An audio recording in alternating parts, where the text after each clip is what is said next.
What up, Colin? Oh, we're recording. We are off and recording. Episode 39. 39. 39. This is fucking crazy. It's like if it were a person, it'd be having a midlife crisis. This is where it buys the Corvette. For episode 40, I want to get us into one of the places, like I said, a bar or something like that. I want to pod in a different location. Are you cool with that? Yep. Yeah, let's do it. Awesome. Let's jump right in the recap, man. Oh, shit. Going right to the... Yeah, let's do Ready this. for our endorsement by New Belgium? Yep. No, I was just at the beer store and I was trying to find something and I was feeling super indecisive. Mm-hmm. And I saw they had this New Belgium mix and match variety pack or whatever. Yeah. And, I've never had this Pilsner before or lager. And is there like is there 12 different beers? Or there's three. There's three of These each. are the four. But you have your classic here. And it's also interesting because New Belgium recently redesigned all of their cans. Yeah. So this is a really Fat Tire is always had really shitty design, like a really shitty label back in the day, and then they had a new look across all of their beers where all their beers looked exactly the same, just with different colors. Right. And stuff. I remember that. But now they're there's definitely different. There's definitely a New Belgium look, but they're doing a pretty good job of kind of being all over the place with it. So let's. What are you drinking? I want to try this Ranger IPA. I have had. I've had it, but I've never had Mountain Time. So premium lager. So I'm gonna take this one for my first. I like the artwork on I do that too. one too. It's very minimalist. So I'm into it. Cheers. Cheers. Ching. I can't even ask you what you think about the beer because I can't compare. It's different beer. Yeah, that's a classic. This is a classic though. This is good stuff. It's funny too because I remember it was such a big deal when you could finally get Fat Tire in Ohio. Really? It was just like when Yingling. It was a big deal. It was like Fat Tire always had this lore around it. It's just the perfect cult following. Yeah, it's just. I think it's okay. I think that Rogue Dead Guy is a better version of it. The same thing. I'm not a big Rogue fan. I really like Fat Tire, so it's weird to hear that comparison because I don't think they taste the same. I mean, they might, but I just think it's a better version of it. But whatever. To each his own. Whatever, Colin. To each his own. Hey, Colin, you've been using the Trello board a lot. Yeah, I was really drunk on Friday night, and I was it was weird because I went to 2 shows on Friday night, which we'll get to, but they both were all ages shows with no alcohol or anything. I guess one of them had beers, but I didn't drink at all at the shows, and I came home in between them, and I had a couple gin and tonics, but that was it. So I was pretty dry all Friday night, and then I got home, and Sierra had been hanging out with a friend, and she was already pretty lit up, and so I was just it's Friday night, and it's 12:30 in the morning. Let's do this, and I got hammered after midnight.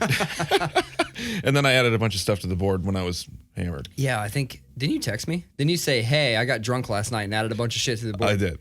Yeah, I'm gonna reach over and get my phone. You could tell because it was mostly around the same subject, and so you could tell I was thinking about the experiences of my evening.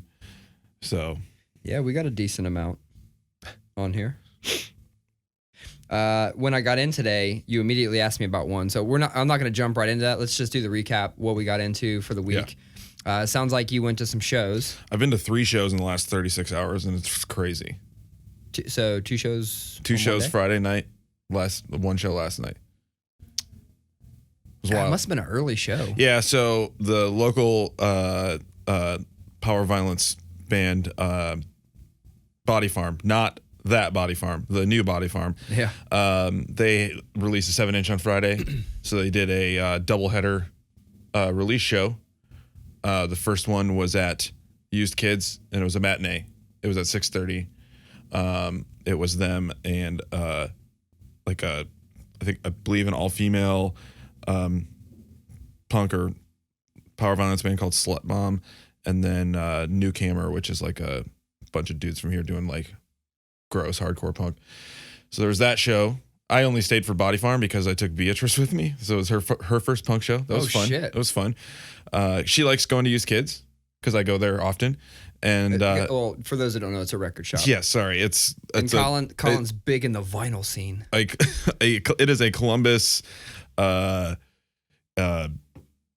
landmark for record stores. Used to be on campus upstairs. Now it's in a bigger, better location in my opinion. Yeah. But and they have like record days and stuff. They still do that, like in the parking lot. Yeah. Is that what it was? Yeah. I think so. Yeah, and then they have a stage in there now, and so they do shows too. And so yeah, took B to that. Got her like little earmuffs, like the Linkin Park guitarist. Yeah. Like guy who's doing landscaping, and brought her in there, and I think she had an okay time. She says she didn't have a good time, but I think she enjoyed it. She was being really weird and quiet, and then Jordan and Meg showed up, and she knows them, so she kind of opened up a little bit more. But it was just cool to take her to that, and then came home and hung out, ate dinner, had a couple drinks, and then went back, and I went to the Legion of Doom. And fun fact, I've lived in Columbus, Ohio for half of my entire life, and I've never been there before. And that's another campus spot, isn't it? Yeah, it's a basement. It's a kind of legendary basement that's punk house that's been there for, I don't know, 30 years or something like that. Yeah. But so it was exactly as I expected. They used to have like Sharpie on the door or something that said Legion of Doom. Is that still there? It was like a weird Sharpie drawing just on the front door. Oh, I don't know. At least I think. Is it still on High Street? No, it's on Indianola. What the fuck? Oh wait, there it's used like to be Indianola something. I think there was another one on High Street called the Boneyard. Oh, I think I know what you're talking about. Yeah, I don't know. I think that's what I was. I'm not punk enough. Obviously, I'm not punk enough because I'm 36 years old and went to that play, like the legendary punk venue for the first time. But it was a cool show because Body Farm played again, and then Daryl's band Minority Threat, Daryl and Jordan's band, they played, and then another hardcore band from Pittsburgh called Killer of Sheep, and it was a sweet show. So that was cool. So I did 2 shows in one night, which is wild. It's just weird. And then I went and saw Arterial Mist, Nikki P's band is back because Nikki P is back in town. Yep. Saw him for the first time. So I went to that show at the Shrunken Head, and it was them and Domestic Terror, and In Despise. It was a death metal show, and it was fun, but it was wild because I saw all these people that I haven't seen in like 5 years. It was like I saw Slinky, Mike Lair was there. Who, by the way, if he listens to this at all, I still want to have him on as a guest. He would be great. He'd be a fucking awesome guest. Yes. I think if you look at the Trello board, I have a list over here of guests, and dude, he's fucking not on there. Wow. Okay. Mike Lair, if you're listening, hit us up and get on this thing because you would be great. Next Sunday. No, I mean oh shit. I think 40. that is 40. It's a fucking guest. Yeah. Anyway, so yeah, and who else? Like that Ravi dude. Like I just like so all of these Columbus metal dudes I haven't seen in forever. So that was super cool. Oh yeah. It was and I yesterday was, I was just kind of doing stuff around the house, cleaning, stuff like that. So I was kind of steadily drinking all day, and then got to the metal show, and then it was just like hilltop after hilltop. And I got home, and anybody who follows The Sleepiest Dad saw the outcome of that one. Because Sierra and our friend were making food. They were making pasta, and I got home and I was starving, and I made a bowl, and I sat down on the couch.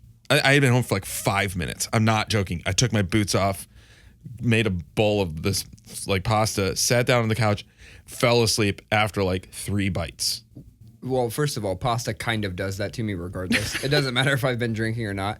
And 2, you go to one fucking punk show and you show up in boots. God damn it. You've had on Jordan 1s for like the past 20 episodes. Oh, and then man. you go to one punk show and That's you're like, funny. Up the punks. Yep. No, that's fair. I felt inspired by my DIY brethren. It is funny though, because I was at that Legion of Doom show. I was with Wes, and we were talking about how old we felt. We weren't even the oldest ones there, but just felt kind of old. Does he have a rat tail? He does. And shout out to Wes's rat tail. It's pretty gnarly. So we go to that, and we're talking about how old we are, but then it's also we're joking about how like also not our scene. I hung out with a lot of those punks. Yeah. I hung out with a lot of the punk scene, but I came out of like the tough guy shit, Yeah. and it was like watching these. I was just like, this isn't my scene. All these people are too happy. Well, Nobody's miserable enough. Yeah, and there's like so much leather vests and like spikes and stuff. Like if you go to the real punk kids, like they all have names too, like Trashy Terra and like weird shit like that. Yeah, it was just funny because it was like I'm just watching these people just having a blast, moshing and people falling, people picking each other up, and it's like at Bernie, someone falls, somebody threw them there, and you walk away because you don't want to be involved in that. So it's interesting that you say all this because I had posted something the other day, just kind of in jest, saying make camo shorts and black shirts great again. Yeah. Because honestly, like, do you remember when like you'd go to a show and literally every single person nearly would show up in camo shorts and a black shirt? I feel like there was a time, and it might have been like the 05 time frame. Sure. And when like Posse Hardcore came back and you had fucking Hang Time and bands like that, there was a positive undertone to the scene, and there was also a shit ton more places that hardcore could play. Mm-hmm. People weren't fucking like moshing and intentionally like crowd killing and punching holes in the wall and shit like that. Like there was a lot less disrespect in the scene. And I really, really miss that time. I miss VFW hall shows. I miss shows in houses that had, a shitty PA where you only mic'd the person, like the vocals was it. I miss that shit. I miss that a lot. I really, really am going to try hard to make that happen again this year. Nice. I've been talking, and I'm going to just say, I'm talking to a lot of the OGs. Like, when I say that, I mean people from that scene that was all part of it that I thought were good people back then and are still around. I think we're seeing, I don't think it is a coincidence that like Furnace Fest is coming back and all of these old bands from 15 to 20 years ago are getting back together and stuff like that, because I think what you're seeing is like a real hunger for that across the board. Oh yeah. Of wanting to just have that. I think again, we talked about this a little last week about how it just seemed like this Christmas season just seemed like kind of joyless. Yeah. And I think that belonging, that community, the hardcore, the punk, the metal, whatever, that I think people are craving that right now. I think because there's something about that's not only nostalgic but also really comforting, and really you see that bring a lot of joy to people. Yeah, and a lot of the people that are even still in bands today around here that are the cool kids and shit like that, like they came from that scene, And so I just want to get those people back together. And like I said, I've reached out to a number of people already trying to make it happen. I want to try and make one happen like maybe shortly after the first quarter. Yeah. And I also want to make the shows free, or as free as possible. So I'm going to see if I can get this whole, I've already lined up a PA. I have a couple people of mine I need to talk to about being the tech that night, or I'll pay for a tech. I don't care. I want to give good sound, a good place to hang out, all ages. So it'll be a dry show. Sorry, Colin. I'm going to try and get them over by, 10 or 11. The fuck's that supposed to mean? You know what that means, Colin. That show I'm booking next Saturday's all ages, and people can still drink. Yeah, but a VFW hall, you exactly. can't. We don't have a liquor license. Yes. I've seen many people make that mistake. Sorry, Colin. Like I can't go to a show without drinking. You can't have fun without drinking. You have a problem, Colin. Let's start the rumor right now.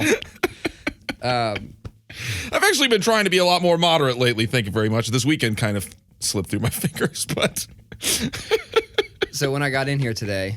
Oh, you know what? Let me just go back to what the fuck I did. I didn't do much, so it's really quick for me. Yeah, you just let me talk for a while, and then I'm like, well, how about you, Jeff? Well, I didn't do much. That's the thing. Like, I was home. It was really weird. Like, I feel like I'm always busy, and I really want to dedicate more time to having, on your 2 fucking days off from work, I want one day to be a semi-chill day, and I want one day to be the do things day, right? That's what I try to do. Yeah, I want that to happen. Here's the problem. My do things day, honestly, is Sunday. I would come out, do the podcast. I like to go to the gym. Yeah. I like to do house shit. Like, I want to go to the store and do my grocery shopping for the week. I want to do things on Sunday. My wife, because she's home with the kid while I pod, Sundays are chill days. So she wants to do things on Saturday. So the things that she books to do are always on Saturdays. So Saturday we went to, a friend of ours had a birthday party for their child. We went to that. It was really cool. I took a baller ass nap because it actually was right when my daughter naps. And so we had to make a executive decision. I napped on the couch with her, woke up, and then met them out at a different location. And then I went downstairs to work out last night because I'm committed to this. Let's work out at home thing. Mm-hmm. I did one fucking push up. So I drank pre-workout, hung out, went down, did one goddamn push up, and the power went out. And I was like, ears were burning. Like I was jacked up off caffeine. There was no way I was going to bed. So I went upstairs and I found a little light. Hooked it. Well, not hooked it. It's magnetic. So it was on my beam, my metal beam in the basement. Provided enough light. I fucking worked out in the dark. And it's nice. It's like weirdly spooky to just be in the basement and there is zero noise happening, zero anything. Just a little shitty light that's just lighting your area enough so you look into the dark and I'm just like... I'm picturing like one of your kids coming down the stairs and you in the dark, like just with this little light, like... Yeah. Oh, it was I actually didn't put my headphones in because I was like, I need to hear if something happens. I need to hear. Like, I don't know what's going on. That's you know so that funny. scene where in Home Alone where Kevin walks down to the basement and there's the furnace that's like... Yeah. It was like that. Yeah. I was just waiting on any noise to happen. We actually had a downed power line right outside of our community, so nobody could even go out that part of the community. She was blowing last night, that wind. Fucking crazy. It was wild. It didn't come back on until 10 o'clock this morning. So 12 hours without power almost. Which brings me to the first question of the podcast, Colin. How long does your power need to be out before you get rid of the food in the refrigerator? Oh. And if you're out there and you're listening, I would love to hear the answers from you guys as well. I think it depends on... I'll give you best case scenario. Nobody opened the refrigerator. I think it depends if you're the kind of person who has a nice new refrigerator. I do. You just know. Fuck yeah. Samsung, baby. I think with that you could probably go 48 hours. So the FDA says 4 hours for the refrigerator, 24 hours for the freezer. Whoops. Yeah. And like I was thinking like, okay, well, what do we have in there that I'd be sketched on? Eggs, milk, cheese, yogurt. The rest of the shit, it's like, I'll risk it. Shit. Because when my fridge went out. That is specifically why I wanted to ask. That motherfucker was, I kept it closed. That motherfucker was when my fridge came back on, was the fridge is normally like 37 degrees. It was only like 44 degrees or something like that. Like 36 hours later. Yeah. I don't know. But most of the stuff was fine. There was some stuff I threw away. Yeah. But I also think it depends on the test? I think it depends on the thing. You know what I mean? Okay. Well, what's something you threw away? I'm sure I threw away a dozen eggs. I'm sure I threw away. Eggs are the most sketchy for me. I'm sure I threw away like a gallon of milk. I don't know. It's just the dairy stuff. Yeah. So long story Yogurt. short, I'm stopping on the way home to pick up that stuff Got it. because I'm sketched on it. When I got in here today, I was like, "Hey, Colin, good for you. You've been using the Trello board. Oh, I saw you have the app." You're like, "Fuck you. I've been had the app." Yeah. The first thing you said, you're like, "I like how we just throw random thoughts on there." Yeah. And you asked me about fire extinguisher on a bike. Yes. Please explain. That was just a random story I was going to tell one time where this shows how much of a shithead. It's you, bro. What the fuck? You're causing alien noises. My phone's been there the whole time. Well, you're causing them today.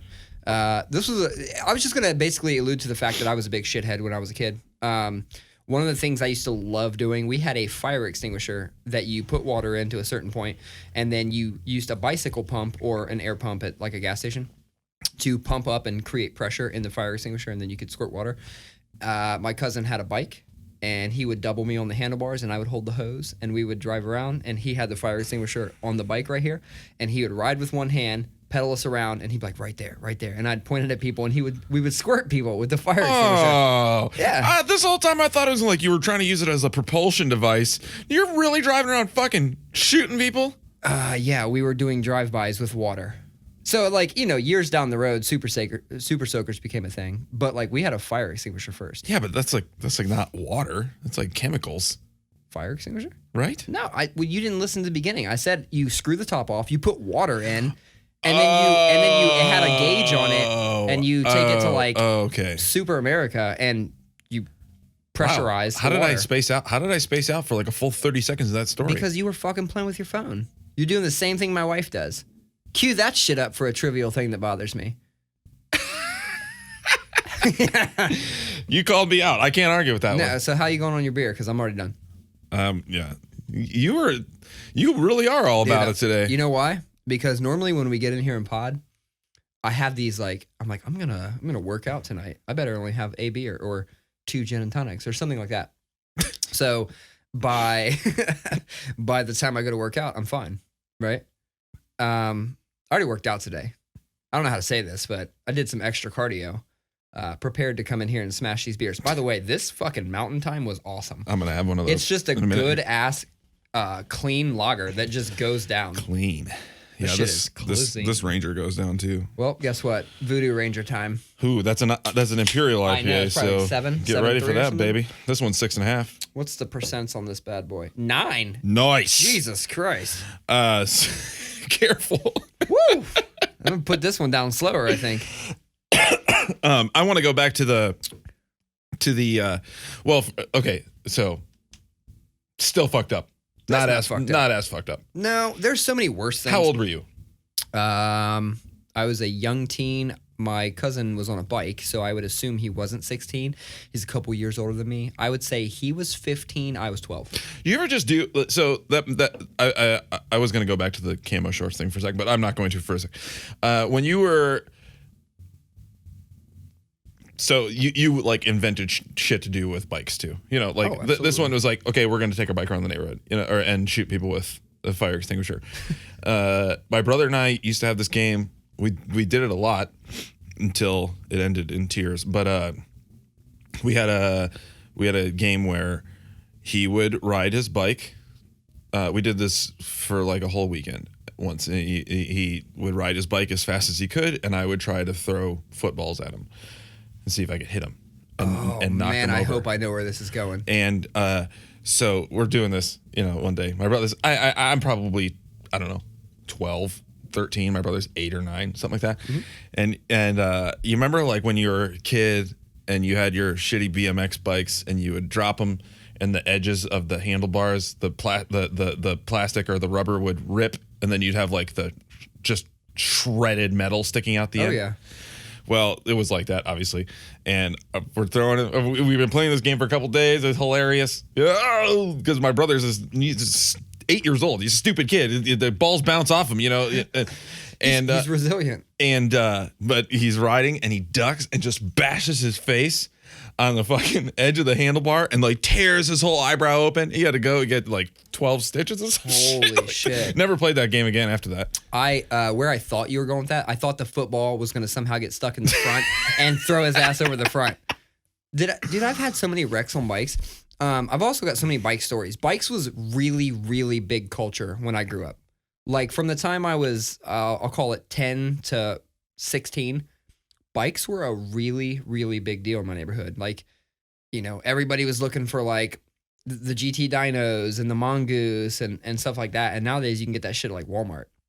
It's pretty crazy. Shout out to fucking Westland Schwinn, which is not there anymore. But Westland Schwinn is where I used to go to get all my cool shit. I just had some shitty ass Huffies. I had a fucking bike called a Sigma. Sigma. Sigma. It was red. And did you ever have a bike where instead of spokes, well, I'm not going to talk about mags because I think everybody thinks I'm going towards mags. I had mags too, but instead of spokes, it had like plastic wheel covers over the spokes. No. That's because I had a shittier bike than literally anyone ever had, period. And one day, first of all, I wanted to take them off. Dude, it was the shittiest bike on the planet. It was bright red with bright red solid wheel cover. So like when I came down the road, it was just solid discs of wheel, right? And my mom told me because I'm like, I gotta take these off. Like this looks so cheap and bad. And she's like, if you take those off, your wheels will fall apart. You can't ride without those. I was like, really? I was young. And I was like, man, fuck. Like I just gotta roll on these shitty ass wheels.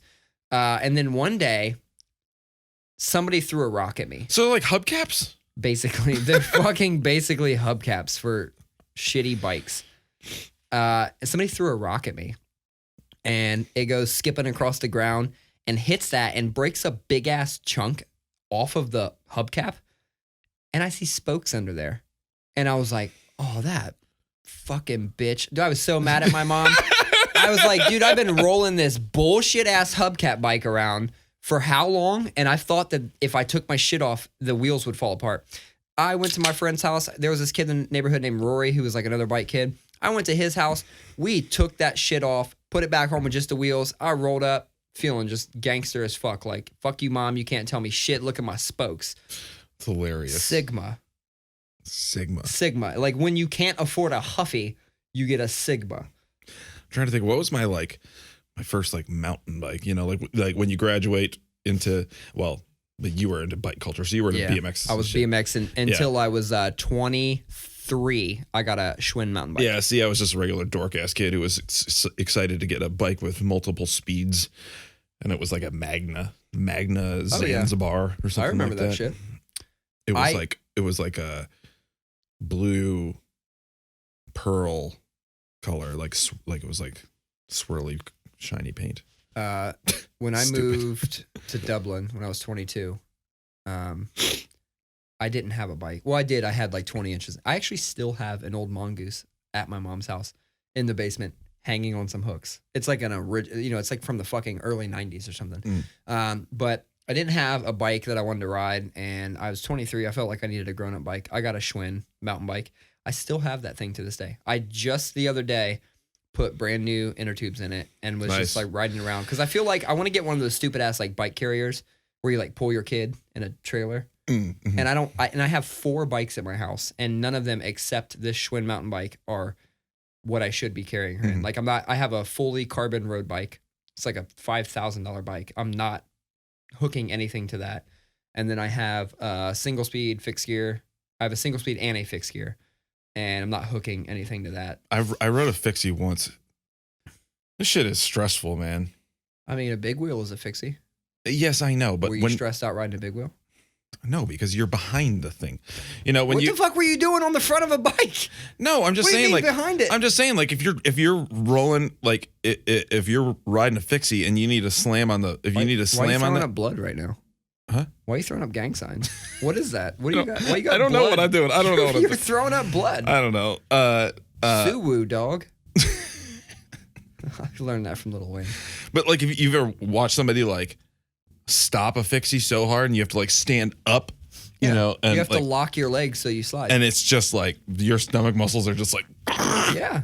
It's hard, man. That's why I don't do that shit anymore. A lot of people with fixies they'll have one brake. They have a front brake to help them slow down. I have my brother got me because my brother is a pro biker. You told me that. And he also works at a bike shop, so he gets, not only does he get deals and sponsorships and stuff like that, but like he just can put stuff together and find, he's, you know, got, just like we can find any guitar you want for a good price. Right. And he's the same way with a bike. And he got me this Surly Crosscheck, single speed.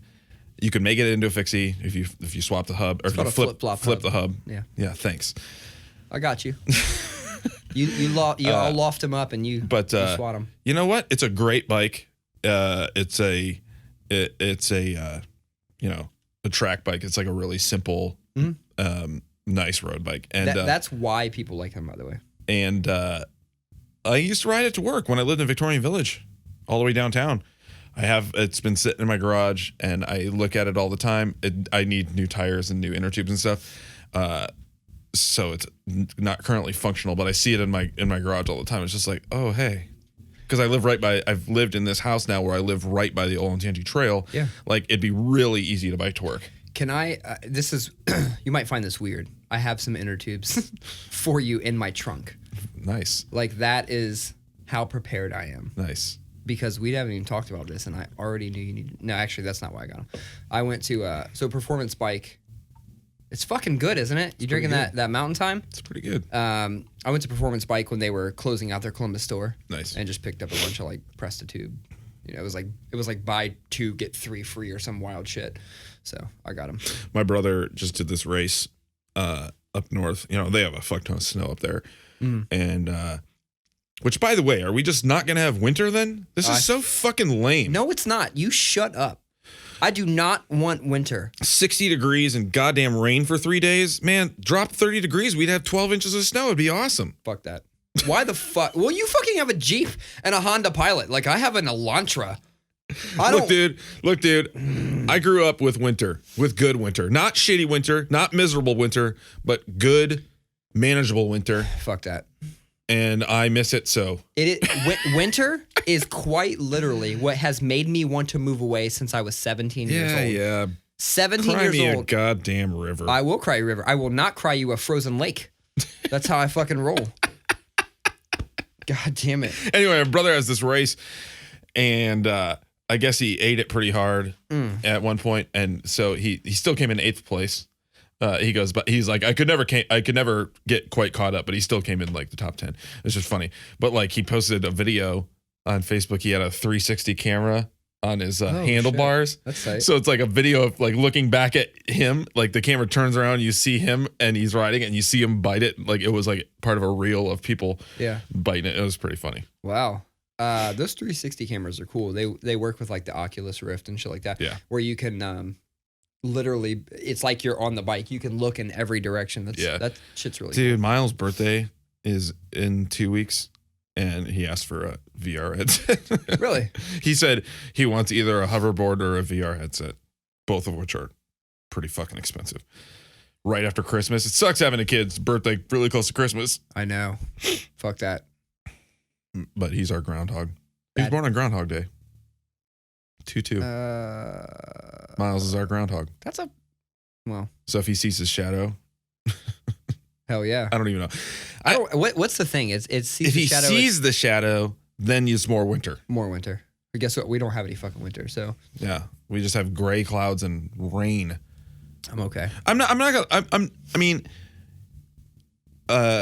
Yesterday I had the windows open and we had a breeze going through the house and it was nice. Don't get me wrong.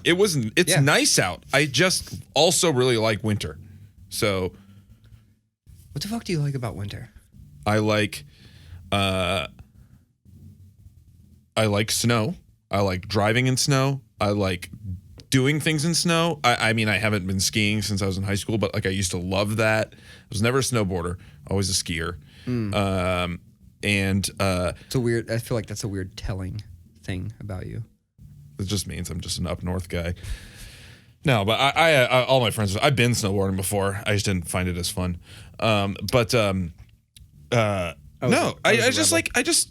like a good, maybe it's because I was forced to do it growing up because it's just like a thing you do, like mowing the lawn, but like I like getting up and like shoveling the driveway, you know, like I don't like it.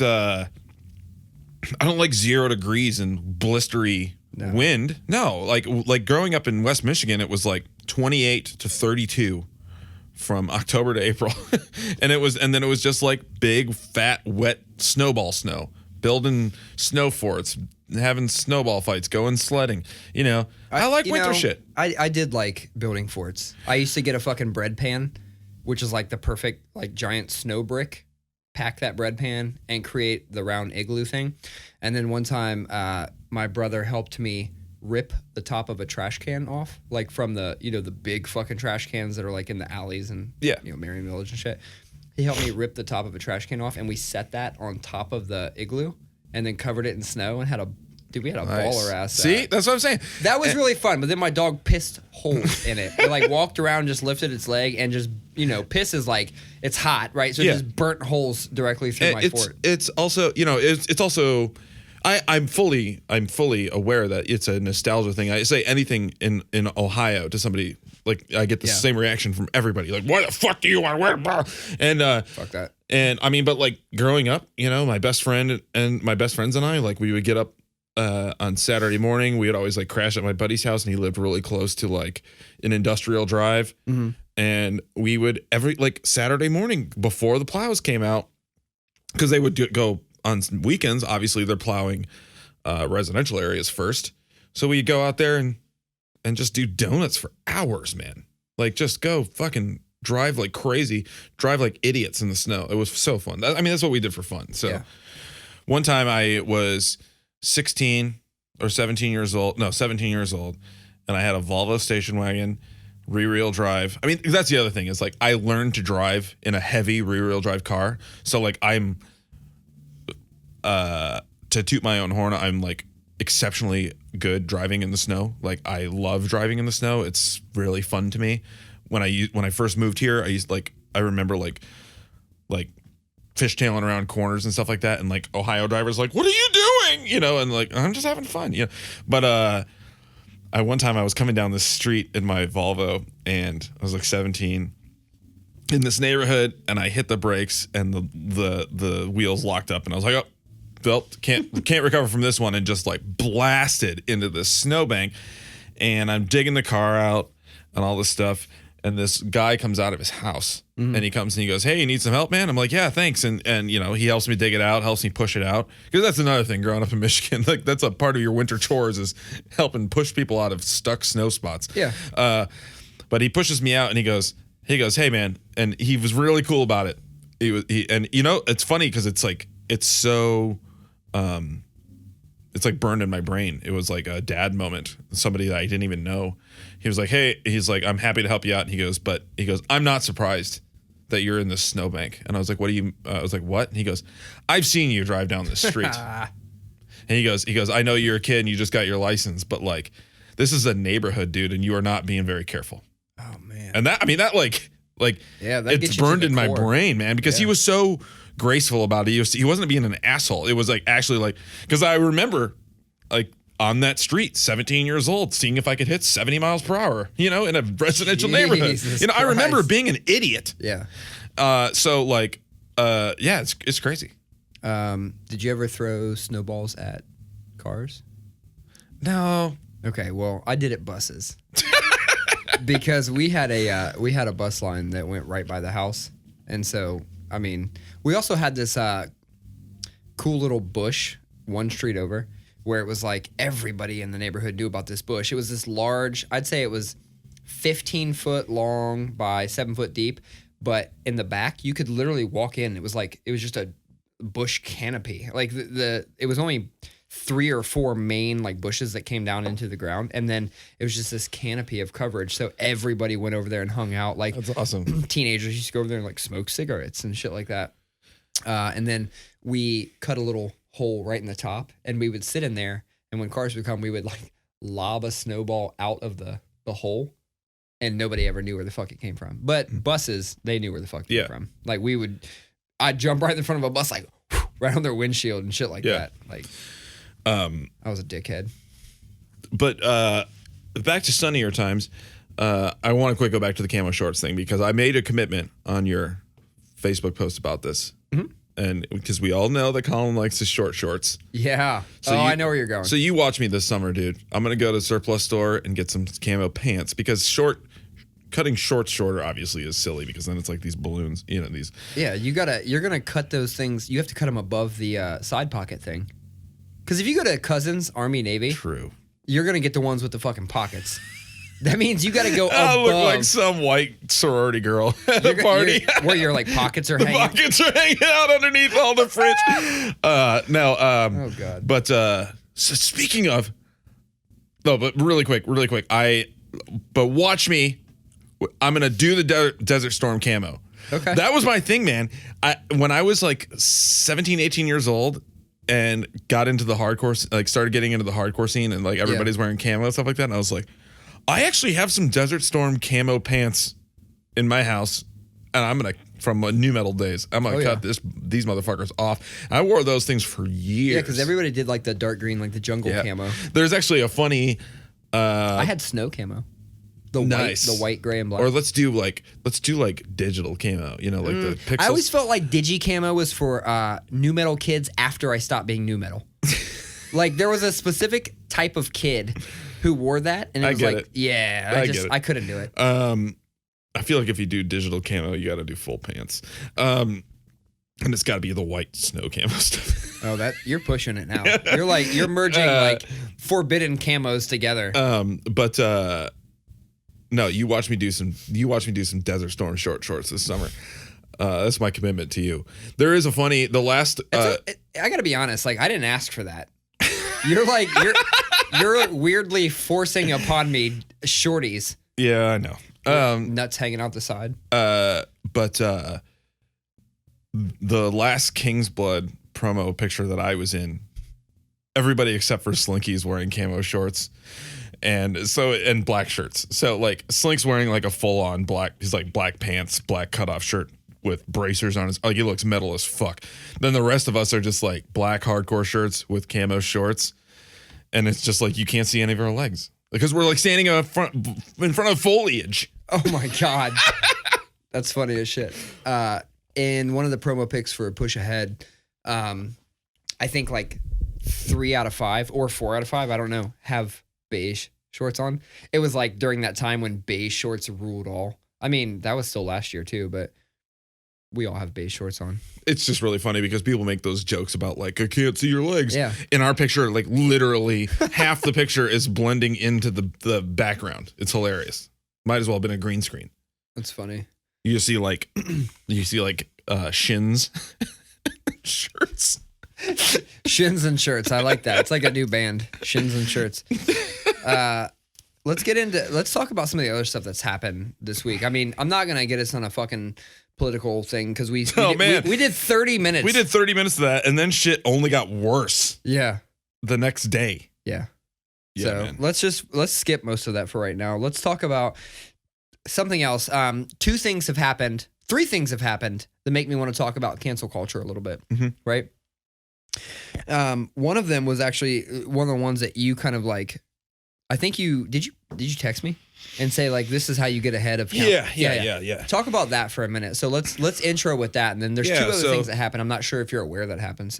So Dustin Kensrue from Thrice, you know, he's obviously anybody who knows Thrice knows that he's like a really meaningful person and really profound. Everything he says is profound. His lyrics are really profound. And he's really philosophical, theological, all that stuff. And so it comes as no surprise to me that he would hit stuff head on, but he was talking about how, you know, they're going out on tour this fall. I think it comes in March too, here, because they're touring on the 15th anniversary of Visu, which is my personal favorite Thrice record, which is so sweet.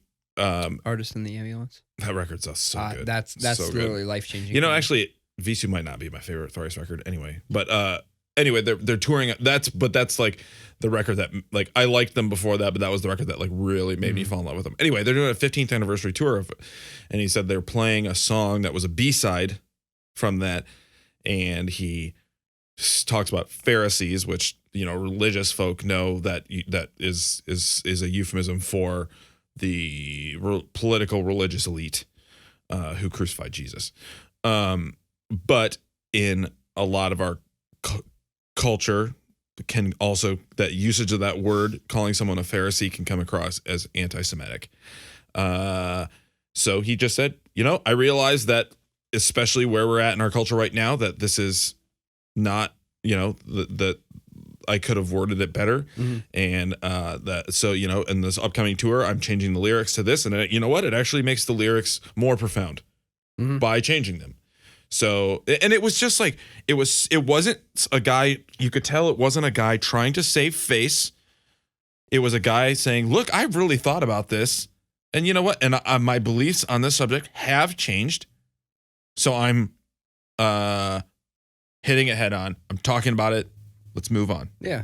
Done. Great example of how to get ahead of something. Now, not even, and I say get ahead of it, but I don't really mean get ahead of it, because that kind of sounds like a PR thing. Like, yeah, you're because getting ahead of something. because like that being said, having a religious word in your song that could be misconstrued as anti-Semitic is not the same as grabbing someone by the pussy. You know what I mean? But so obviously it's a different type of, but just the general idea of saying, of recognizing that you as a person have changed in the last 15 years, and that's okay. I believed a lot of things 15 years ago, 10 years ago, 6 years ago that I don't believe now. And that's okay. You know what I mean? Yeah. So I think that's the whole thing is like we don't have to hold people now to what they believed even a year ago. I think obviously there's gray area, there's things to talk about there, but as a general idea, just because I believe something 10 years ago does not mean I believe it now, or whatever. And also, you don't have to hide what you used to be. That's the thing. It's hitting it head on. It's coming to terms for yourself too. It's acknowledgement. Correct. You're acknowledging that maybe you could have done some things better, or you could have chosen better words, or whatever. Yep. And then acknowledging that, and then moving past it. Nobody wants you to hide this. And you heard me talk about this a little bit when I talked about the Kevin Hart documentary, right? Other people have told me this week that it's good. I want to watch it. Yeah, it's really good. Like I was very impressed by the entire thing. But the same concept, right? Like he said, look, I'm not going to apologize again. I can't apologize to these people that just found out about Kevin Hart, because years ago, if you were following me, I apologize for this, and I haven't done it since. I can't retroactively go back and apologize because you just found out about me. Yeah. So I totally get that. And he's like, and I'm also not deleting it because that was me then, and I have grown, and this is me now. Yeah, that's the thing. Right? That's the thing. I know you got a couple more examples, which is, that's fine. But that thing is like,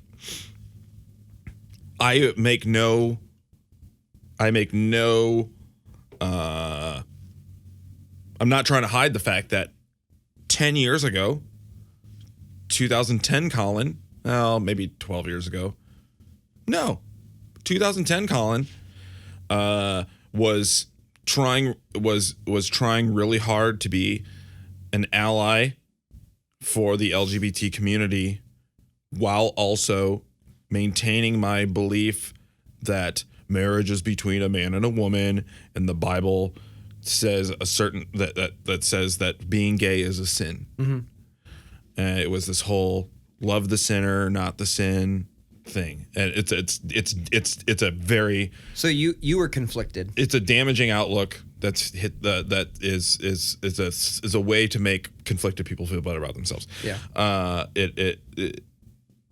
But since then I've renounced that belief, and I believe and even before I kind of transitioned out of Christianity, even before that, I was affirming, and I believe that the interpretation of the Bible in that certain way, I do not believe is the correct interpretation. I believe that LGBTQIA plus folks can, the full inclusion in the church, full inclusion in the kingdom of God, and now I'm in a different place in belief, but I'm still like 100% on your team now. If you're gay, queer, whatever, and I believed very differently from that 10 years ago.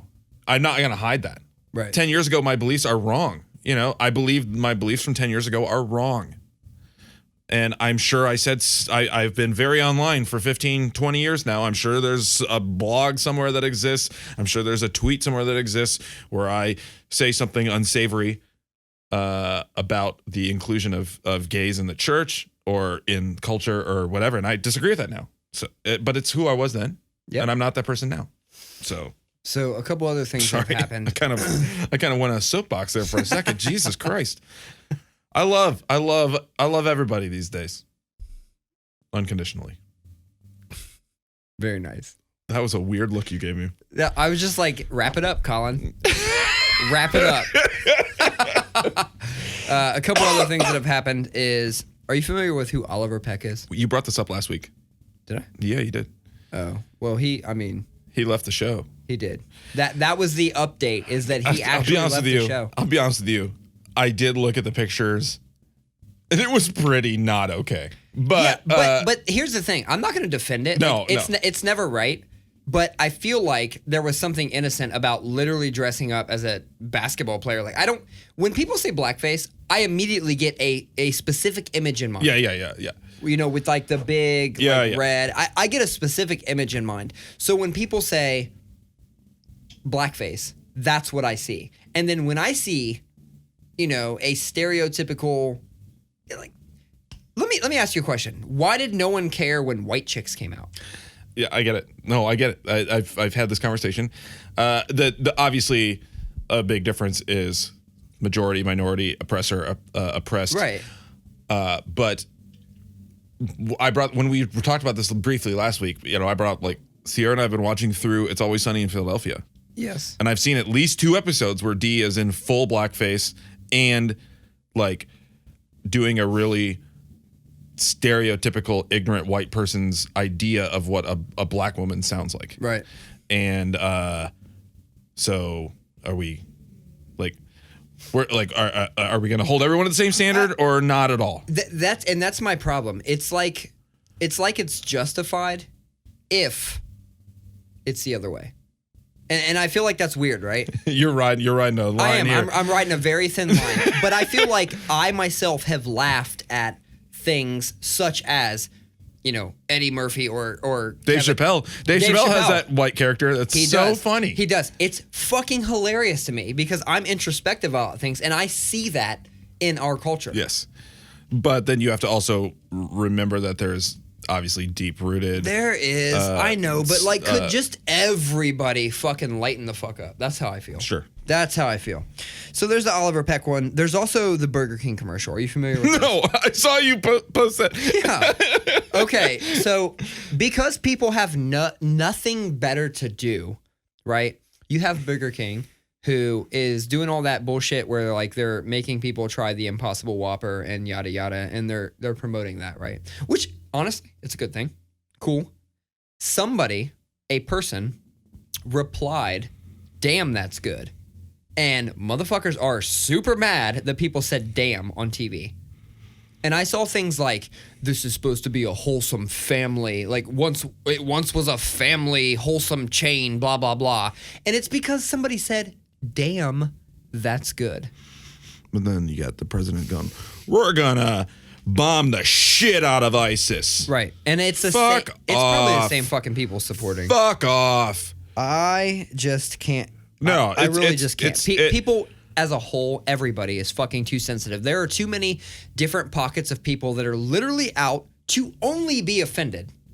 Their goal in life is to find something that is offensive on behalf of their cause on every side. And those people annoy the shit out of me. Yeah. If you're getting outraged just because it makes you feel better to be outraged, then you need to reprioritize your well-being. I fucking agree.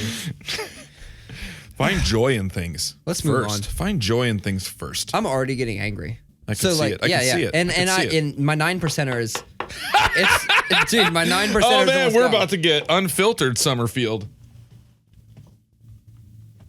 All right. What did you drink the first time? What was that? I had the Voodoo Ranger. So I drank the Ranger. That's like their regular IPA. All right. I'm going in for it. All right, I'm going to drink this fast. And I texted you on the way here. I said, hey, we drinking today? You said, oh, I plan to pick up a 6er in case you had something else in mind. No, I said, unless you feel different, because if you didn't want to drink, I wanted to respect that. No, fuck that shit. Don't respect that. Make me drink. I have fun. I have fun doing this. And I was like, nope, I plan on drinking today. I don't know why. I'm just like, I'm in a mood, and I feel like drinking. So I'm going to keep popping these. So, Ranger, what's the percent on this bad boy? 6.5. Good job. I think you already told me that. I did. You did. Shit. Hey, don't go. Okay, go on. What? I was going to move us on to another topic. I am moving to another topic. Is it aging out of hardcore? No. Come on, man. I'm ready to talk about that. That's a good one. I just really quickly, Okay. I listened to those 2 Loathe songs on that single on the way here, and I really like it. There's some like metalcore stuff that I'm not like. I don't know how I feel about it yet. I didn't count it as metalcore. No, it's just that kind of. It is sludgier. It's a little bit more like, I guess, like kind of where Norma Jean's been in the last few years, where it's like a little bit. It's got one foot in like almost genty, but then it's kind of dirtier and sludgier. So I dig it. It's just 10 years ago, Colin would have liked it better. But the stuff that's like Deftones, Nothing, like that vibe is super cool. Some British band, I guess they have 2 full lengths out. That's more kind of just heavy. So I came across it. I don't know what the fuck. Because I came across it today. On a playlist? No, because you sent it to me the other night, and I remember seeing it and then going, I need to listen to that. And then I was just like dicking around today, and I was reading the PRP or Lamb Goat or something like that, and they were talking about how Chino Marino signed off on it. Like Chino tweeted a link to their new video. So Yeah, the song I sent you is called Aggressive Evolution. And it's actually not my favorite song from them. It's just, when it came on, I was like, whoa. Something about this I like. No, it's cool. I sent that to you 30 seconds after the song started. I mean, the chorus of that song sounds exactly like Deftones. It does. I mean, like his melodies. it does. The other song on that single, the one that's called like Two-Faced Mirror or something like that, or something like that, is more straight up, kind of almost like nothing, like heavy shoegaze, and it's still, that also sounds like Deftones. But that other one, it was like, holy crap. Shoegaze is the next wave. Oh sure. Do you feel that way?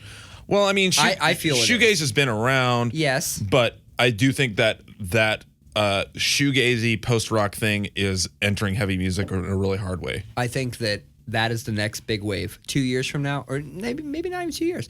1 year from now, you're going to see a lot more big emotional stuff. Exactly, and it's going to pop up a lot locally too.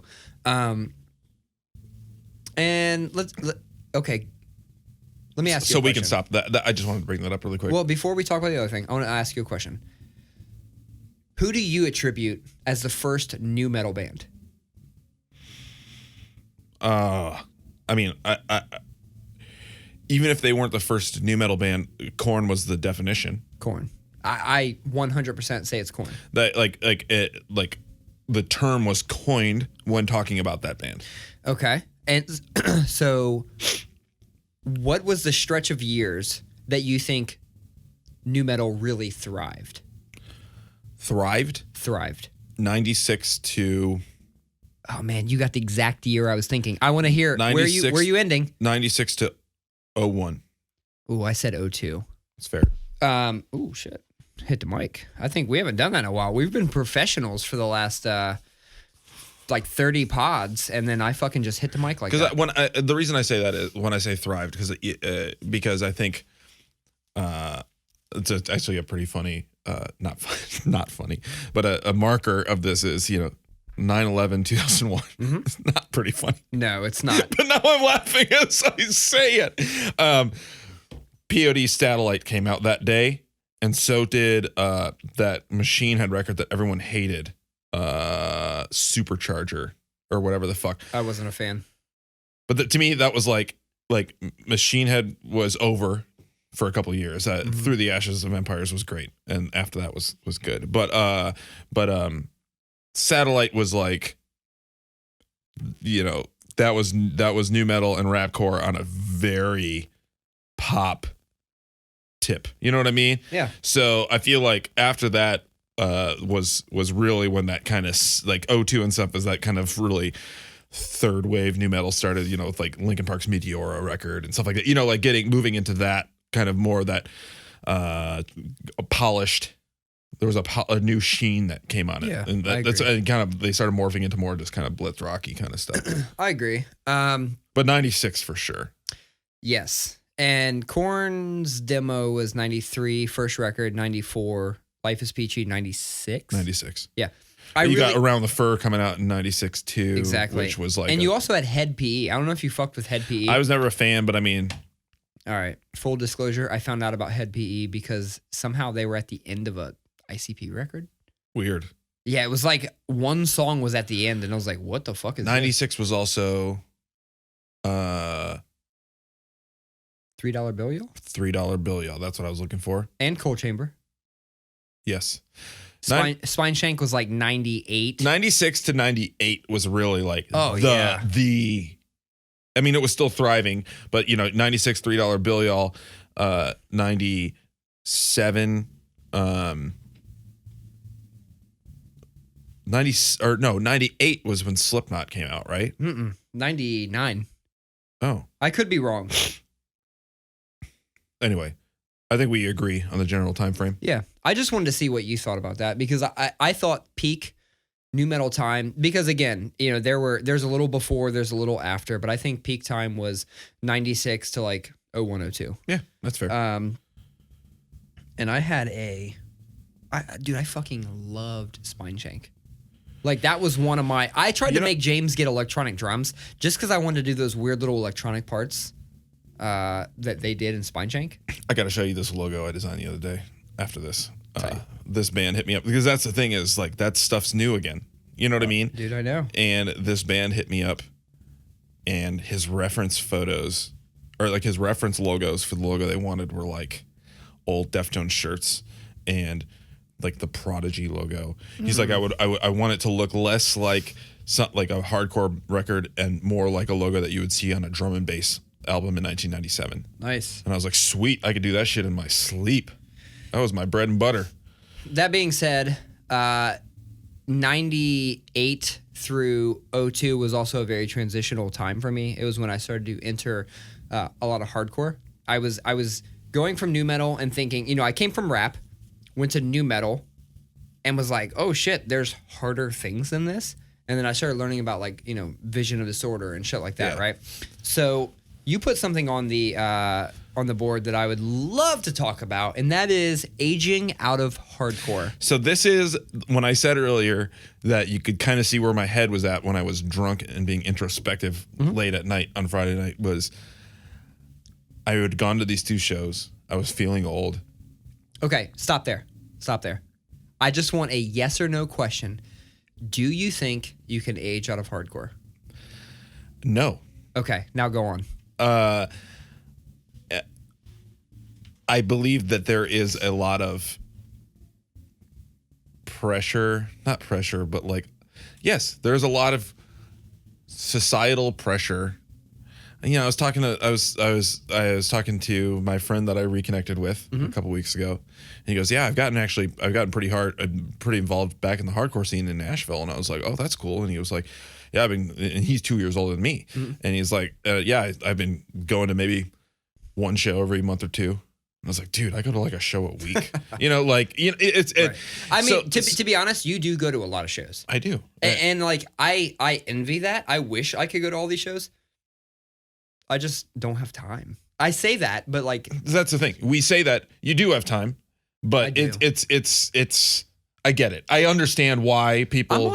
I'm so fucking far away. That's my number one thing is I got to drive 30 minutes to get to anything. Although I will say this, that like for instance that Body Farm band, Eric and Ocean, the couple that he plays guitar, she sings, they live in like Lancaster. And they come to every goddamn show.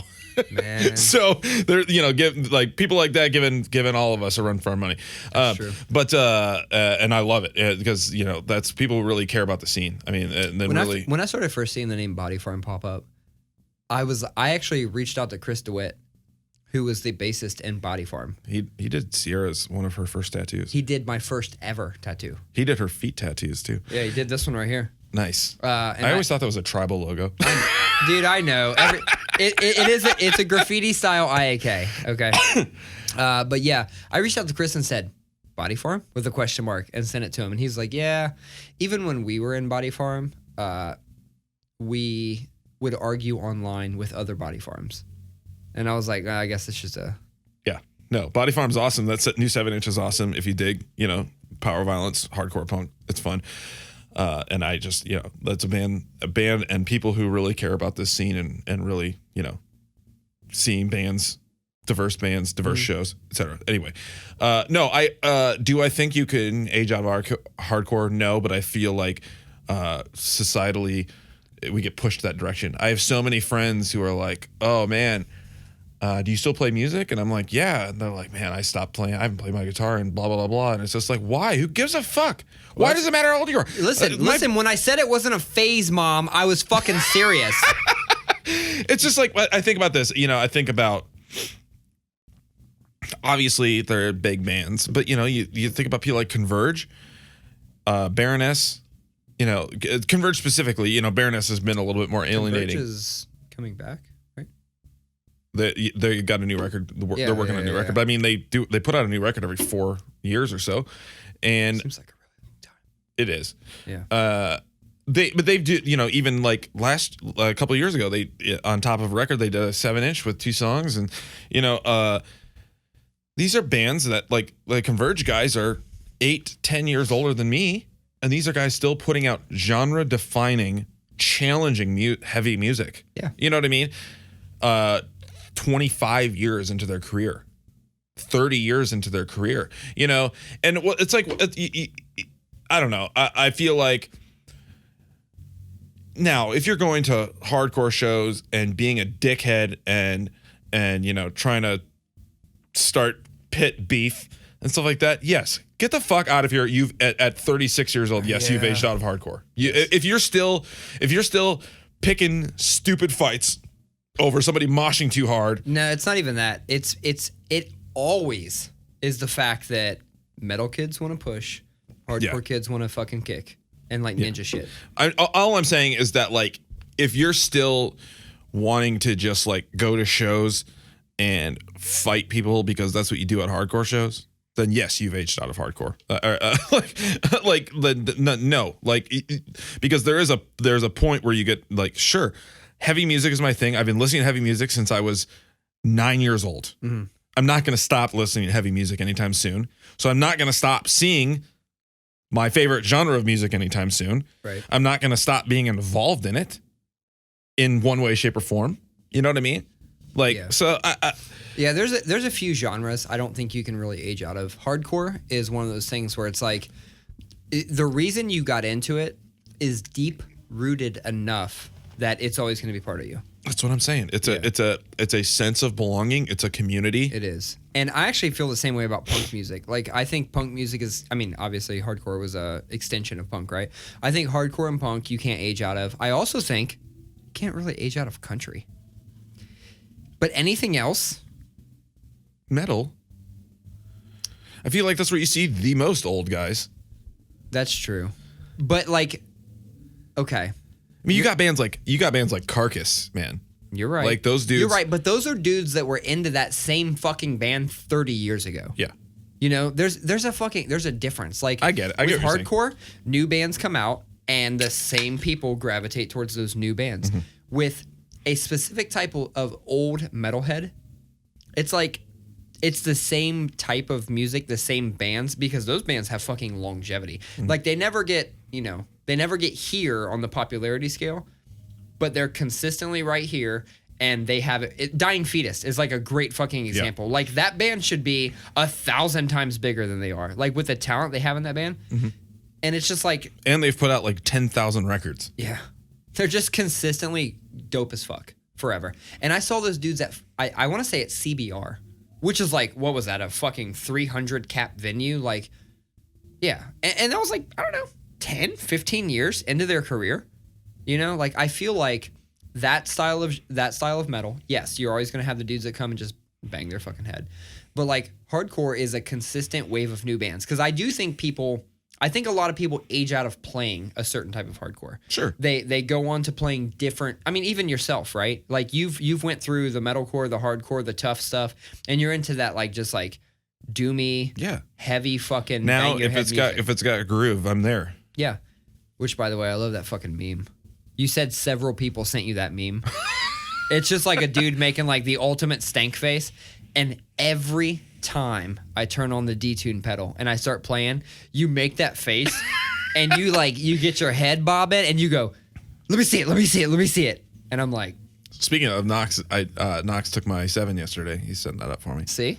So what a good dude, man. Yeah. That's a good dude. Like I love supporting people like that. I posted about that. Did you post about that? No. We should do more to elevate our friends, right? So Knox is a great person who very active in the music community, whether it's playing in bands, working venues, recording music, being a sound guy, setting up guitars, things like that. Like he's somebody that we all should support more.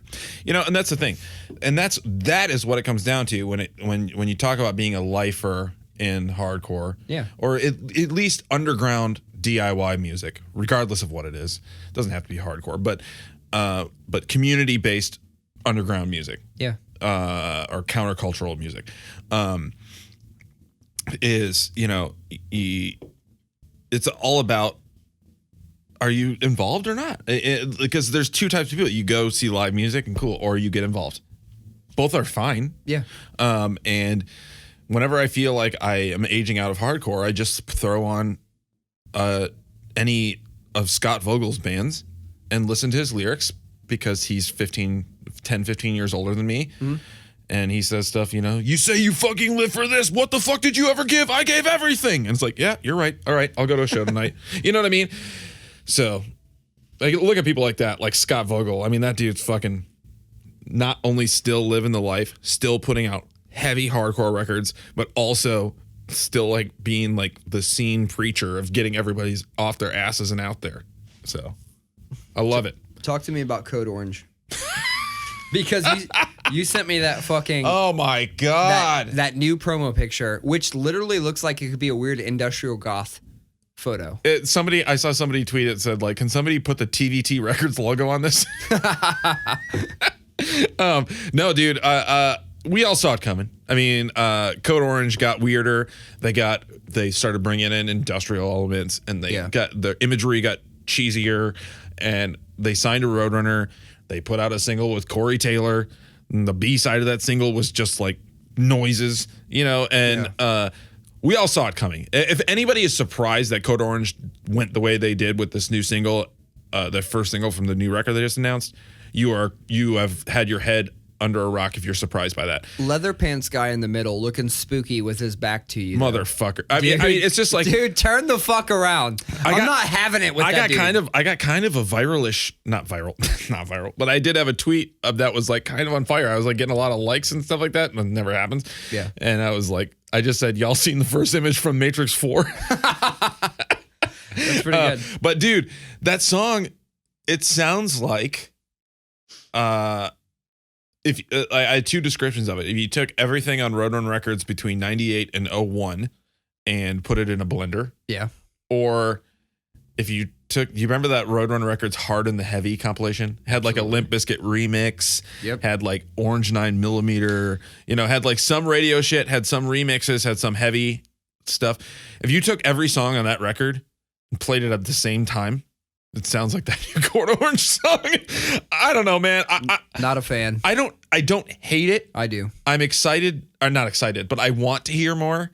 But I will say that upon second listen, and the second listen was also watching the music video, which is ridiculous. That I haven't done. You should. Okay. Oh my God. I guess Chris Verena from Nine Inch Nails did like some electronics on the record, and he's in the video briefly behind the drum kit. And Jamie is not playing the drums in the video. He's just doing vocals. So I don't know what's going on there, because that dude's a good drummer. He should do drums and less vocals. But anyway, no, man, it's just so wild to me. It's just like I want to hear more because I'm curious. But I will say, second listen to it, I liked it much less. And this is even funnier. I played it for Sierra on Friday night at like 1:30 in the morning, and we're both lit up, and she was legitimately angry about it. I am not. She's like, "What the fuck is this? I thought I liked this band." And you know what? Her and I share this sentiment. This is my, you know what? Going right into it. This is my trivial thing that bothers me. When bands who are really good or known or get popular for a particular style do a 100% fucking 180, go a different way, drives me nuts. And you know who did this the worst to me? And I fucking loved this band for one record. 100th. Oh, I don't really know anything about the band. I know they're like a melodic hardcore. They were a melodic hardcore Did they go band. Blitz rock? I can't even explain to you what they did. They made me angry. Like, I was so fucking angry. The fact that there were certain songs that I loved from 100th, and I'm like, wow. And like, honestly, Push Ahead was partially born out of how much I liked 100th. Some of our records were like 100% like, man, I love this fucking melodic hardcore thing that's going on. This band is doing it perfectly. And then they went a whole different direction. I have no problem with people doing that. I have a problem when bands completely shift direction. See, I wish they would just come out as like a different record. I agree. First of all, what did the Acacia Strain just do?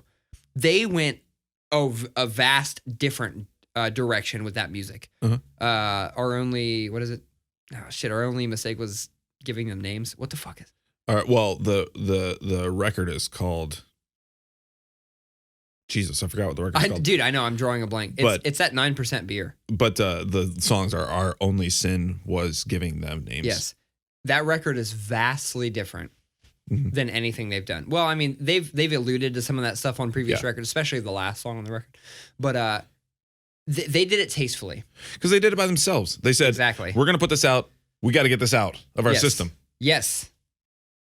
Fully agree. And it They still did sounds like tastefully. the Acacia Strain. It does. And then they said, Different hey, by mix, the way, though. Vocals are mixed very, he said, and he different. sings different. Yeah. But they did say, by the way, we also have another Acacia Strain record ready to come out. Right. No shit. No, So- I like how they did it. The 100th just made me fucking Now, so angry. with Code Orange, I kind of agree with what you're saying. With Code Orange, though, like I said, if you didn't see that one coming, then you weren't paying attention, because I don't think it was a 180. I think it was a progression into that. They turned it up a notch for sure. Yeah. But that was the thing I was telling Sierra when she was so mad about it, because I was like, you know what though, I don't really like this that much, but good for these guys. These kids have been grinding since they were literally 14 years old. They've put out 4 full lengths or 3 full lengths and an EP before this, and toured like crazy, and got signed to a big label, and now has money to do whatever the fuck they want to do. Good for them. They deserve it. Sierra goes, whatever. Doesn't make it right. She goes, doesn't make it right. Yeah. Dude, I feel her on that. So I don't know. I agree with you, but I also disagree, because, also it's like, no, man, I have a vision for my band, and if it's different than what you're expecting, that's fuck you. It's for me first. That's true. All right. Do me a favor. Plug your show. Are we to the end of the list? Really? We're at 1 hour and 15. Really? Yeah. This is wow. I can't believe we got to the end of the list. Yeah. So if you are in Columbus or Ohio or Central Ohio, or want to drive farther than Ohio, this coming Saturday, January the 18th, I am putting on a show at Big Room Bar. It is my friend's worst self. It's heavy, passionate hardcore from Grand Rapids, Michigan. Good friends of mine. Go way back with those guys, 20 years. Recorded one of the Maranatha records, actually. A couple of those guys in that band. And it's them, us, my band Maranatha, Toxic Warlord, formerly known as Uncle Slammy and the Warlords, thrash band. And then just added Postal, which is a old head Columbus. It's crossover hardcore thrash. And what do they call it? They say pointy guitars and pissed off lyrics or something like that. But no, it'll be a fun, diverse, heavy show. It's only $8, I think, if I remember correctly, at Big Room Bar next Saturday, 8:00, all ages. Bring your friends. Tell your friends. Sorry. That's exactly what I wanted. Postal Country Time on vocals, right? Is he? No, he was in the band. I don't think he's in the band anymore. Shut the fuck up. Maybe Really? I'm wrong. Oh, man, shit. I'm detached if that's the case. Because I thought it was a guy named like Jimmy the Mick or something like that, like an old hardcore dude. That's my friend's husband. Really? Yeah. Yeah. So Country Time was in Kingpin. Mm-hmm. He was in Call for Violence. He was in Product of Society. And that was actually the very first local hardcore. Actually, you know what? That was literally the first hardcore I ever heard. Even before bands like Vision of Disorder, which I credit a lot to getting me into the style of hardcore. Going to shows, because my cousin was really good friends with Rami, I went to all these shows very early on, and we've talked about Finn on one of the episodes a long time ago. Yeah. And him and Slink were actually 2 of the first people in my entire life I ever saw hardcore dance. I saw Slink dance at Little Brothers to a Call for Violence set. Really? Yeah. And he was doing that fucking shit that like nowadays you might call like, starting the lawnmower or something. He was doing that. And I, fresh into this was like, what the fuck? I am feeling everything that's happening at this show right now. And so I had told him that a long time ago. He was probably the first person I ever saw hardcore dance. and it was at Little Brothers during I don't know if it was a Product of Society or a Call for Violence set, but it was definitely mid 90s. Mm-hmm. And that, yeah, like when I first started getting involved in the underground music scene, I was like a senior in high school, and then like first year after I moved here, and I kept going, I would go back to Grand Rapids a lot, almost every weekend, and in Grand Rapids at least, the scene was a little smaller, so like every show was always like a hardcore band, an emo band, a punk band, a death metal band, whatever. Like the shows were always like really diverse, but the common thread between all of these is that it's just that sense of belonging. It's that sense of I'm here with a bunch of people who feel like they don't fit in. Yeah. Who get clowned at school, who grew up on the wrong side of the tracks, who don't want to be home because their dad beats the shit out of them, or whatever, whatever it is. It's like, it's kids finding common cause by feeling together. Because that's what it comes down to, is hardcore, specifically hardcore, punk, emo. It was about feeling. It doesn't really matter how good you sound. It doesn't really matter how great your songs are. It's about feeling together. It's about feeling anger together. It's about feeling sadness together. It's about feeling anger with hardcore. It's about feeling just, that feeling when you just want to fucking put your fist through someone's face. It's just one of those days I feel when you it don't too. want to wake up. Yeah. So like hardcore says that. Punk says, are you so mad at society for shitting all over you? Then I am too. Emo says, are you really, like, is your chemical imbalance really fucking you up right now? Are you really feeling hard about a relationship or life or whatever? Me too. It's all about everybody. It's people coming together and feeling together first. And that's what I loved about it. And that's what keeps me going, man. That's what keeps me going to those shows. So, I got a little bit preachy. No, you're Pastor fine.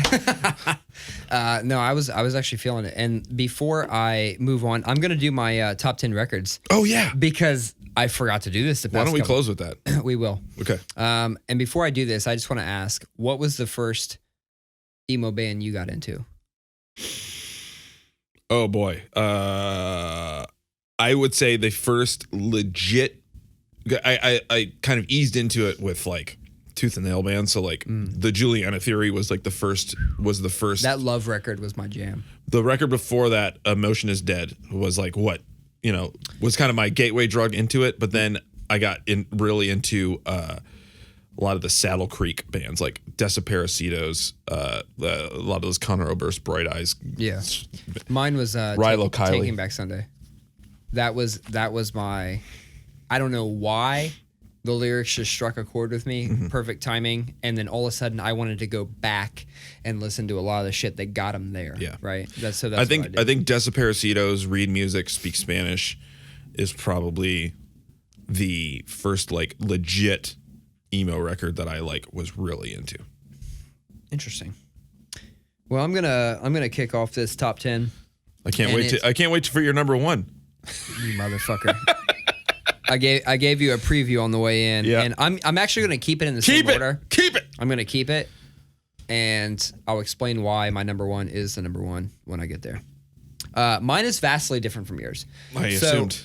Yeah, of course. And one thing I want to preface this with is I was very excited to do this after you did it because I was thinking about like, holy shit, how does one take... We're both very diverse musically. We love a lot of shit. I love everything from fucking country to hardcore.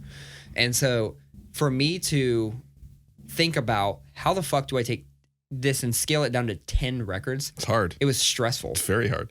It really was. But you gave me motivation by doing it, so I'm going to do it. There is a theme in mind, and it's pretty much just like, rap, pop, punk, and metal. Like, that's what it is. No country, no real pop made it. So I'm going to start with number 10. There's a band called In Her Own Words. Okay. The record is called Steady Glow. It is a pop punk outfit. I don't know what to compare them to. Like, were you a fan of City Lights from Columbus, Ohio? Am I a fan? No, I've heard a couple songs. I designed a logo for them. Really? Yeah. Wow. What the fuck? Or a shirt or something. I made a type treatment graphic for them though. Got it. Okay. Good friends of mine. Cool. Very good friends of mine. I was fantastic friends with all of them. It's that dude who used to book shows all over. What's his name? Chase Clymer. Yes. Shout out to Chase. Shout out to Chase. Yeah, he's a good dude. He's from Electric Eye Agency. He does a lot with marketing and digital stuff. So if you have any digital marketing needs, especially in the Shopify space, that is your man.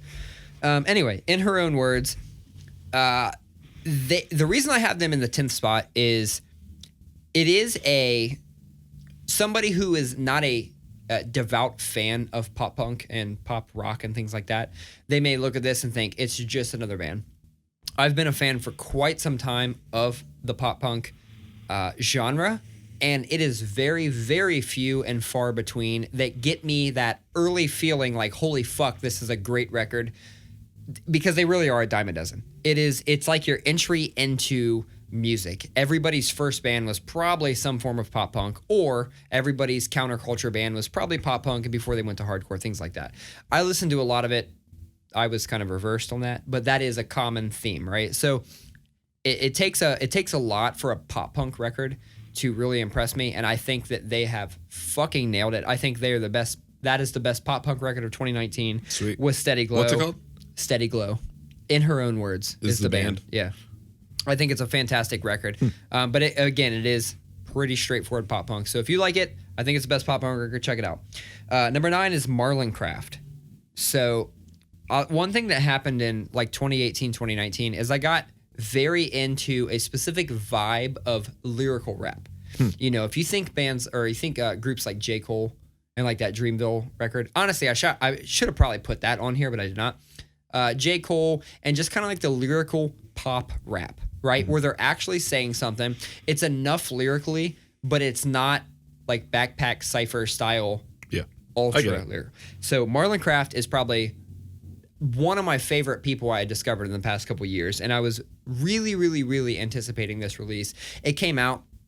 I will say that I did appreciate some of his earlier stuff a little more. With this record, what I really appreciated about it was the fact that most of the instruments you hear on it are real instruments. They're drums, they're keyboard. He can do everything live in a fucking lounge setting, and there is actually YouTube videos of him doing a lounge setting with a backup girl singer and everything. Fucking fantastic to watch. He is a force to be reckoned with, and I feel like he is hip-hop modern day. Hell's Kitchen, New York, where hip-hop fucking was birthed, New York, right? So I think he's somebody to watch for in the upcoming years. He's proven himself on, avenues like Sway and other, freestyles. Marlon what? Marlon Craft. I'll check it out. Yeah. Funhouse mirrors the record. Number 8, and this may come as a surprise, I have the Griselda WWCD. Fantastic record. It is exactly what I hope to get when I think about who's in that group, right? So it is exactly what I was looking for. That being said, I didn't judge a lot of the records based on just how I feel about them. I judged it on replay value and what I just felt globally they did for the brand, right? That's exactly what I was expecting from them. If you would have asked me, what do you want? I would have told you to do this record, right? So for that reason, I did drop it a little lower. It's in number 8. I got fucking Hype Williams to do come back to music videos, man. Which, by the way, I did make this before that Dr. Bird's video came out. That's dope as fuck. It's not even like the best video in the world, but it's like it feels like a late 90s rap video. It's relevant. Love it. It is relevant as fuck for the type of hip hop that they are advocating for. Yep. It is relevant as shit. That was a very smart marketing move, whoever was in charge of that. Number 7, Denzel Curry, Zoo. That record, I am not a big like Florida rapper. That whole vibe, that's not my shit, right? I definitely like the tough, more trap stuff. I like I said, in the past couple of years, I got into like the hip hop kind of vibe rap. But you're not into that like Miami-based dance party. I'm not. Fucking love that shit. Whatever the fuck happened, this record captivated me so hard. And I think you're the one that actually told me. You're like, dude, that song Ricky is Song of the Summer. I could not agree more. That whole vibe, the entire record is so flawlessly done. And it makes somebody who doesn't necessarily want to listen to that style of rap, it makes me want to listen to it. It had tons of replay value. Dude, I'm not even like a big Rick Ross guy, but his feature, that song, man, he just kind of slides into that song just like Miami Daddy. Fucking fantastic. Miami Daddy? Miami Daddy. What? You know what? When I think Miami, though, I think Pitbull. Right? Like, if I hear Florida rapper or Miami King, I'm going to think Pitbull because that motherfucker is control. Even though I don't give a shit about anything Pitbull's ever done, that motherfucker controls Miami. That dude is making money. Billions. Hand over fist. Yeah. Number 6, this is where you see a little less rap, right? So I went from the pop punk. I got 3 rap records. Number 6, Knock Loose, A Different Shade of Blue. Nice. The reason I put this at number 6 is because I think it was very, very important to bridging several genres. I think they are on the fucking forefront of bringing back a sound that was very popular in 06, 07, but they're doing it in like drop A.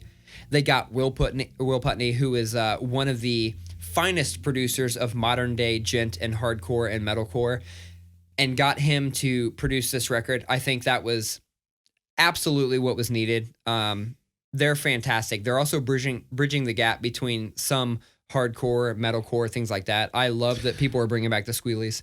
And they got Keith Buckley in a song. And who is fucking in a band that is the king of the Squealies, by the way. Well, that's why I like that record so much, is because to me it is the spirit of Every Time I Die tuned way the fuck down. Agree. You know what? Every once in a while, this record will come on, and there'll be a part where I'm not 100% feeling, but at the end of the day, at the end of the record, I feel like that was the part that belonged there, even if that's not my type of part per se. Let's see. Number 5, The Game, Born to Rap. Now, this one didn't even make your radar. I know that you said you were going to give it a second listen. Not sure if you did or not. I did. Did you? Yeah. I feel like the vibe on this album is fucking fantastic. I don't hate it. It's just not like my personal And again, preference. my shit's all over the place from trap rap on down to pop punk. There's some really good stuff on it for sure. I feel like The Game, for what he did, it is flawless execution. My personal favorites are Hug the Block, and I can't even think of the track, but it's the track with Nipsey Hussle. I feel like that one just spoke to me the right fucking way. Love The Game. I can't advocate for him enough. He's put out things before where he just literally typed up a Instagram post and I would read it and I'm like, dude, this guy somehow through an Instagram post typing lyrics was a better comeback than some people's diss track. And I was just like, I've respected The Game. He is completely slept on. And I think he made a great all-around record that speaks to his culture, his coast. He put on a bunch of new dudes. It's very West Coast. I don't always get down with that West Coast shit. Like, granted, I love it for what it's done for hip-hop. I love Bay Area shit. I love E40. I don't always love West Coast rap. I love this record. I feel like it's a good bridge. I don't love E40. Just a side note. Again, I don't really like his style. I used to love him. I appreciate who he is and what he's done. I used to love him, and because I used to love him, I still like him, and I still appreciate what he's done. I like him in doses, but I know he puts out like 2.5 hour long double albums all the time. Oh yeah, yeah. He gets busy. I just that style. I don't really like his style. I'm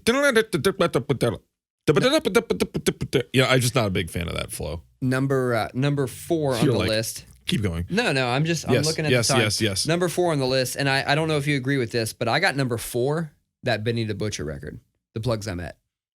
I put that. I think that was my number 4 too. Really? I can't remember, but I put it way higher. Dude, the Benny record I agree. Was absolutely the standout 100%. Record in the Griselda 100% shit. agree with you. So it's really fuck with that record. It's a buttoned up record. It's tight. It's like that Push Daytona record from last year. It's tight. Love it. Number 3, Counterparts, Nothing Left to Love. Okay. Now, I don't know this band. I mean, I know who they are. I don't know this band though. When you're talking about melodic hardcore, when you're talking about... Benny was my number 3, by the way. Really? Yeah. When you're talking about melodic hardcore, when you're talking about masters of their craft, I feel personally that there is nobody that does melodic hardcore better than Counterparts does melodic hardcore. Tight. I'll check it out. This record is definitely... It.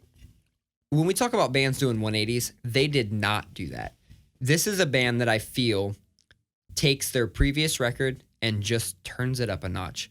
They are so masterful with their use of effects, with their use of I mean, I feel probably real amps.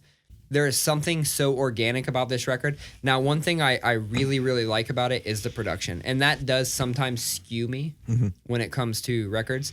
I love the production of this record so much. I would have said maybe less compression and just production on the drums. Something does... you can tell these are natural. They're natural drums, but something does stand out about the drums to me.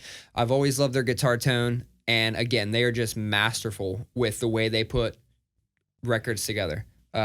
This is no exception. So it's called Nothing Left to Love. This actually hit the Billboard Top 100, I think like 97, 98, which is crazy for just a no singing, 100% melodic hardcore record to break the top 100 is awesome.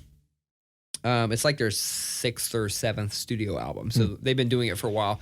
Just keep getting better. Number 2, which I'll explain why, but number 2 is basically my number 1 at this point.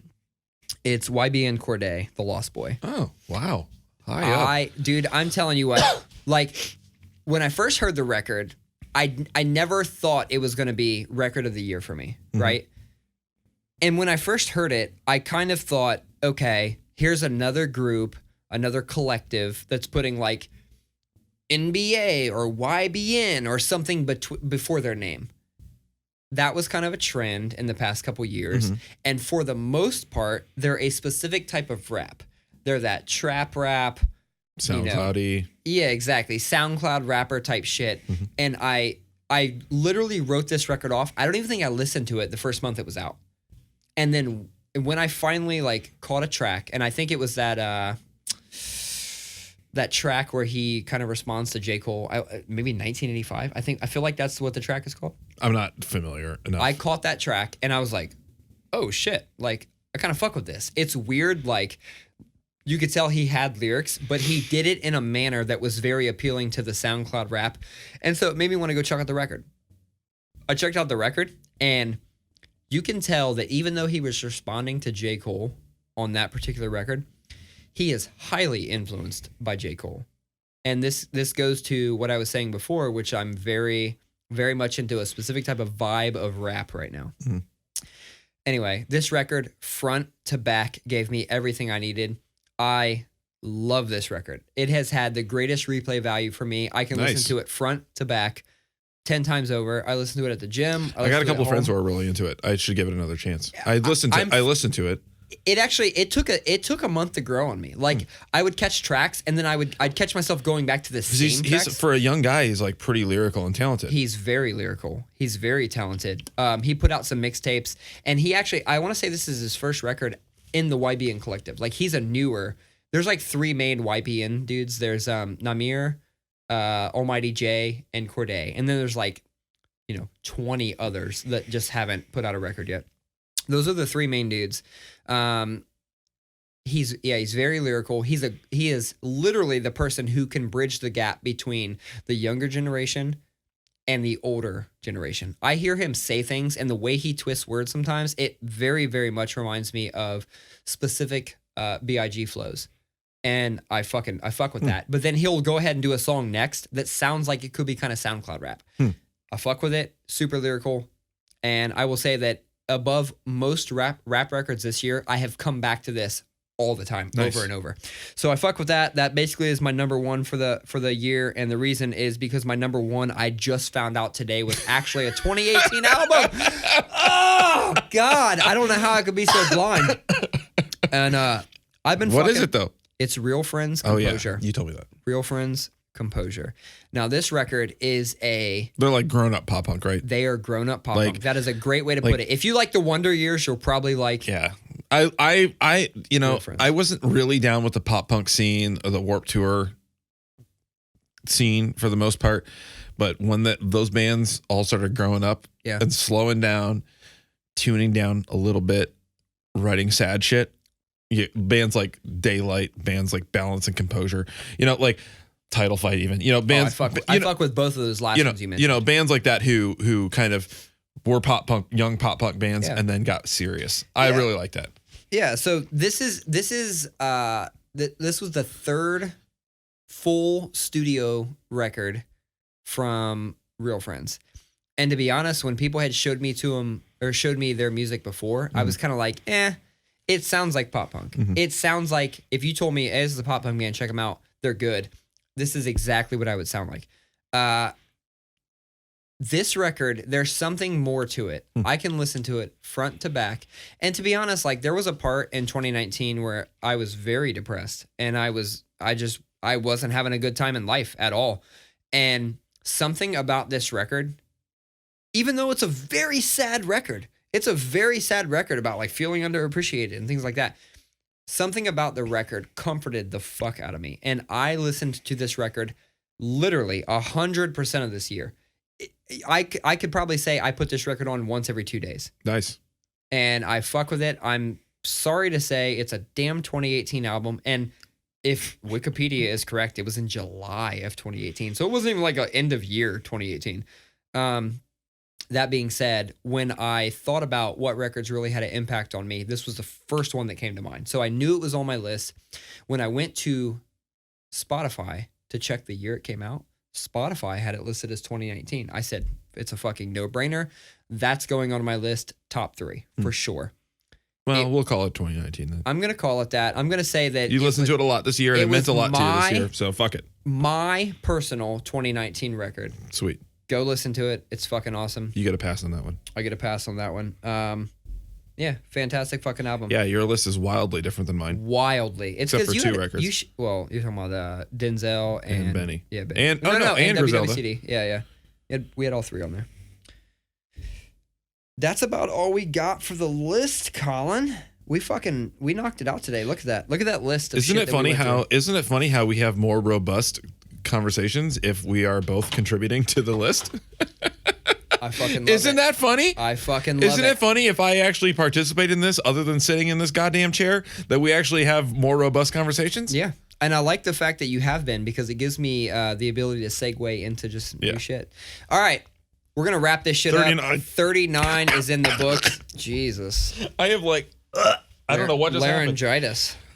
I did wake up with a cold on Friday morning and it hasn't hit real hard, but I have been feeling like stuffy and coffee all weekend. All right, if you're 39. If you're listening to this, we would love to hear what you had as your top 2 or 3 records. I know personally, I could have probably done a top 10 rap and then a top 10. Dude, other. I could have done a top 40 records this year. There was so much good music in 2019.